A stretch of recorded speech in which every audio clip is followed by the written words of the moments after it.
Je suis donc Madame Ndiaye Aïda Seck. Je suis professionnelle du secteur du transport aérien. Donc, j'ai une formation de base en finance. Donc, j'ai fait la Sorbonne en gestion financière.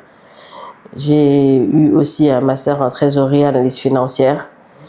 Et dès le début de ma carrière, j'ai eu l'opportunité de travailler de manière transversale dans le secteur du transport aérien, à savoir dans la banque d'affaires qui a eu en charge la structuration de la redevance de développement des infrastructures aéroportuaires, qui est donc le levier qui a permis la mise en place de cette nouvelle infrastructure aéroportuaire. Pendant ma carrière, j'ai eu à évoluer autour toujours de ce secteur en étant conseiller spécial du ministre en charge des transports aériens et de l'énergie et aussi de la coopération internationale. Et j'ai ensuite rejoint AIBD SA, où j'ai eu l'opportunité depuis 2021 donc de participer au développement du secteur dans le cadre de la mise en œuvre des projets du plan stratégique aérien.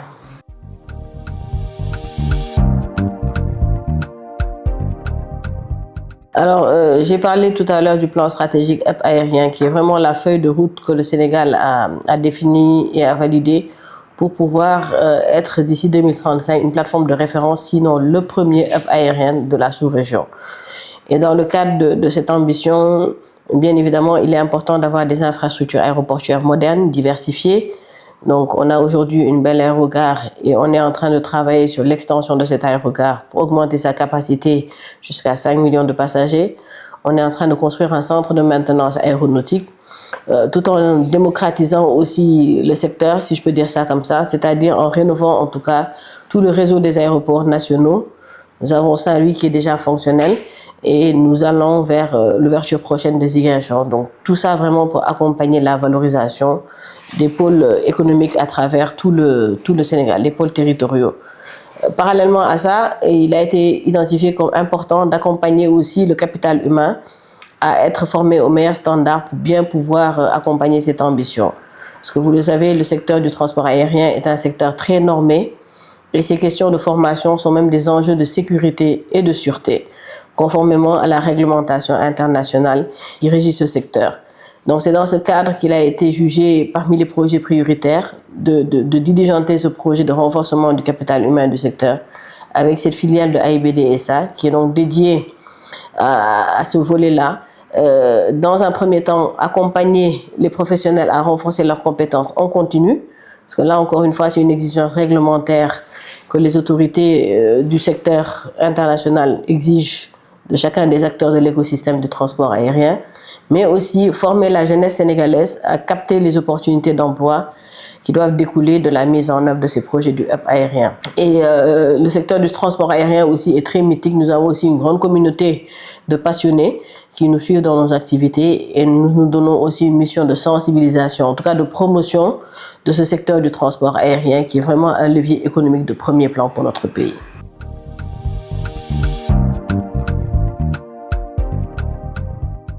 C'est une question très, très intéressante qui me donne l'opportunité de dire que l'ambition que nous avons, c'est pas seulement d'attirer plus de passagers, mais aussi plus de fret.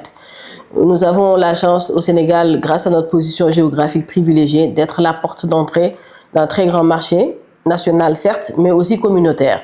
Donc nous desservons tous nos pays de frères de la sous-région. Et c'est dans ce cadre que le fret, en plus, a la particularité d'être un trafic résilient. Quand il y a eu cette pandémie du Covid, le trafic passager a été suspendu pour les raisons que nous connaissons. Mais parallèlement, le trafic fret a quand même connu une certaine résilience et a permis de continuer à entretenir l'activité sur la plateforme. C'est dans ce sens que l'extension des capacités de traitement du fret est effectivement une autre urgence et un projet prioritaire que l'État du Sénégal souhaite mettre en œuvre justement pour accompagner l'optimisation de l'exploitation du fret sur notre plateforme. Et pour ce faire, nous aussi en cohérence avec notre mission, nous avons développé un programme de formation professionnelle donc sous la supervision du ministère de la formation professionnelle pour mettre en place une formation qui allie la pratique et la théorie pour permettre aux jeunes d'adresser ces opportunités qui doivent découler de ces projets. Parce que vraiment, le fret est un trafic très dynamique sur la plateforme aéroportuaire de Dakar. Et aujourd'hui, notre première promotion est en fin de formation théorique et va intégrer le réseau de nos partenaires, notamment l'Union des acteurs du fret, pour pouvoir effectuer une immersion en entreprise pendant quelques mois.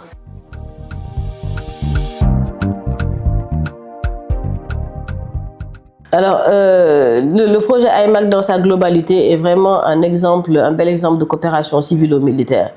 Je le disais tout à l'heure, le renforcement du capital humain et l'urgence qui était attachée ont fait que pour la mise en œuvre, la réflexion a porté sur comment accélérer la mise en œuvre du projet. Et on s'est rendu compte que l'école de l'armée de l'air avait déjà une certaine expertise et une expérience en matière de formation dans les métiers du pilotage et de la maintenance d'aéronefs.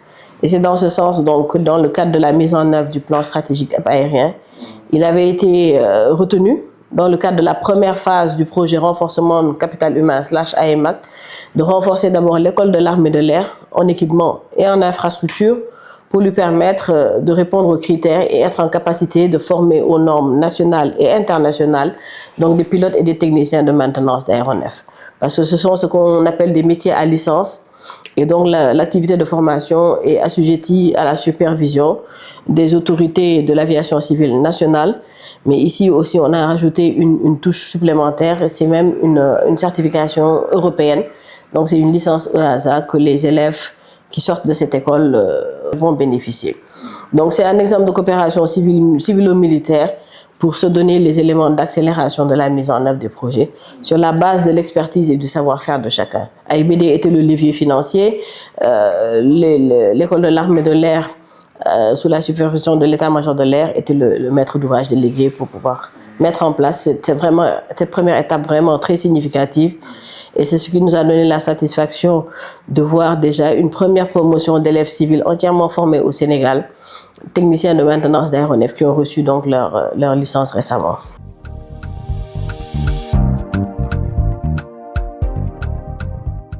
Alors, cette première promotion d'élèves qui sont sortis de l'école de l'armée de l'air, je précise que ce sont ce qu'on appelle des cadets de Air Sénégal. Donc, ce sont des élèves qui doivent intégrer le staff de Air Sénégal pour pouvoir participer à l'amélioration de la performance opérationnelle et financière.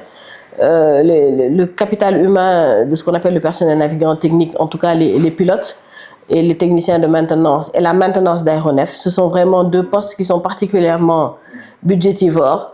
Donc, dans le cadre de l'accompagnement du pavillon national pour qu'il ait vraiment les outils de compétitivité, il était urgent de former des jeunes Sénégalais qui peuvent assurer l'exploitation au lieu de faire recours à des expatriés qui mathématiquement sont plus chers que recruter des locaux, et parallèlement aussi au projet de centre de maintenance d'aéronefs, d'avoir une capacité de maintenir jusqu'à un certain niveau nos avions ici au Sénégal.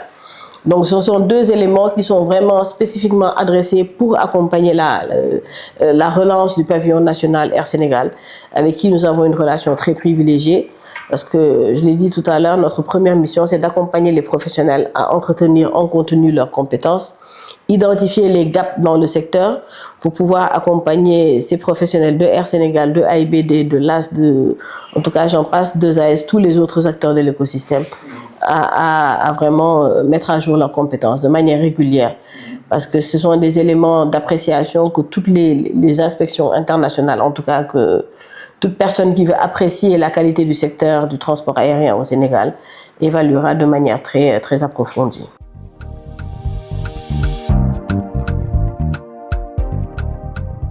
Alors effectivement, c'est un secteur qui est très normé et qui nécessite effectivement des budgets d'investissement relativement conséquents. Nous avons la chance d'avoir quand même des projets qui ont une certaine rentabilité commerciale.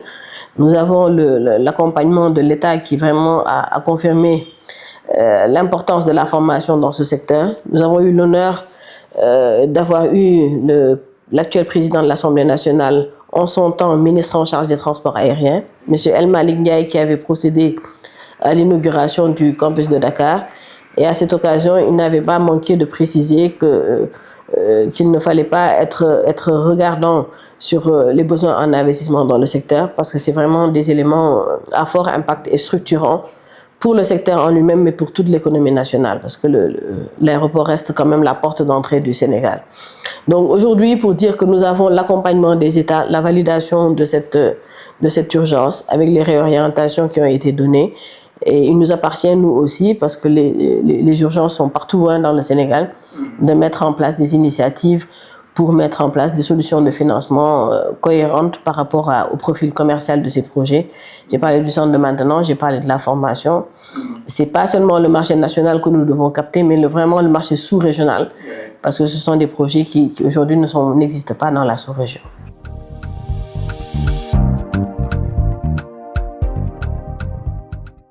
Le 8 mars est effectivement une occasion privilégiée que nous avons, nous femmes, de partager en tout cas notre quotidien.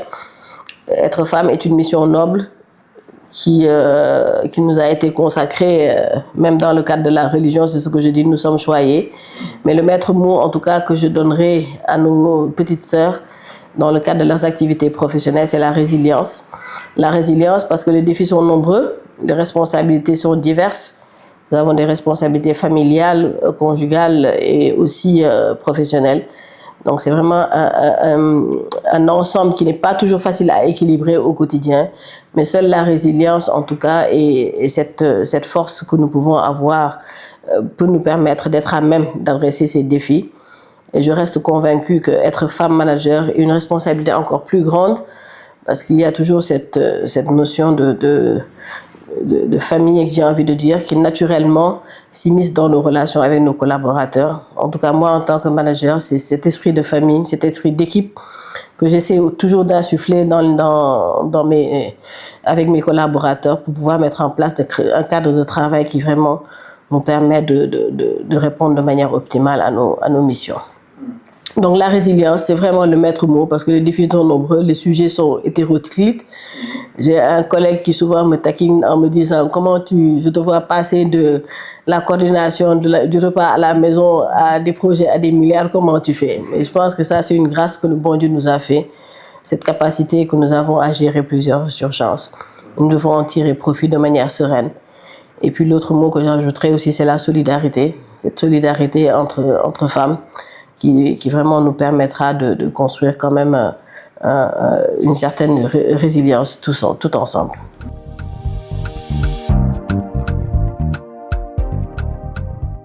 Alors, je tenais à remercier le groupe ALM et Africa Supply Chain vraiment pour l'intérêt que vous avez toujours porté à l'Académie internationale des métiers de l'aviation civile. Je suis aussi vos activités de très près. Nous sommes effectivement des secteurs frères. C'est vraiment avec beaucoup d'intérêt que nous suivons vos activités. Nous vous encourageons vivement à faire la promotion de ces secteurs, comme je l'ai dit, qui sont très structurants et stratégiques pour nos économies. Parce que la logistique a besoin d'un support, qu'il soit portuaire ou aéroportuaire. Donc ce sont deux domaines qui sont amenés à collaborer de manière étroite. Et en tout cas, nous tenons à vous renouveler toute notre disponibilité et notre intérêt à poursuivre une collaboration, parce que cela ne peut être qu'au bénéfice de nos secteurs respectifs.